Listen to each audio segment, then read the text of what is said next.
یاره عثمانه دا د پښتنو په کور څه بېبختي ننوتلې ده هر کور کې د مېړو د مایلې جنګ دا کومه وجه ده یاره دا خو د پښتنو ډېره سخته بېوقفي ده په دا 25 کاله ما ولاکه دننه د کور ولا سره خوړلي دي ولې زه واده نه لرم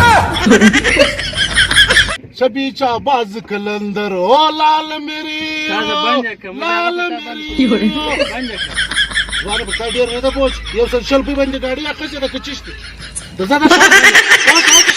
یارانو دا مروان سګریټ دومره سخته وانی شوی دي دا شسته ځواني په خراب کړی کڅکوي بیا نو ډک وڅکوي یار ځوانه تر اوسه لاس پورته کو زما کاروبار ډېر ولاړ دي چې الله پاک مې وروره په کاروبار کې برکت واچي یا الله ته زما په روزي کې برکت واچي امین مو وای امین مو وای امین مو وای دا خبرونه کوي یو دیگه ماما سم کښېنه ما له دې خوب راغی باره ستا اخري خواهش چیش دی مقدار چې اخري خواهش ورپوره کړی دي سرجي زما اخري خواهش دا دی چې زما واده د زیبابولي سره وشي یاره عارف خانه بله زه را روان وم په وټ په غرو کې را روان ولم اچانک وروره شی مخ له رالی ډېر بد یې وبېرولم هم نه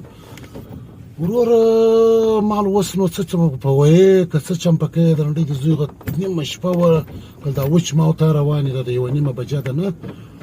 نو بهرحال انډوالي خو انډوال د سړي سره چې ورسره ډېر شي نو زما زه تا ته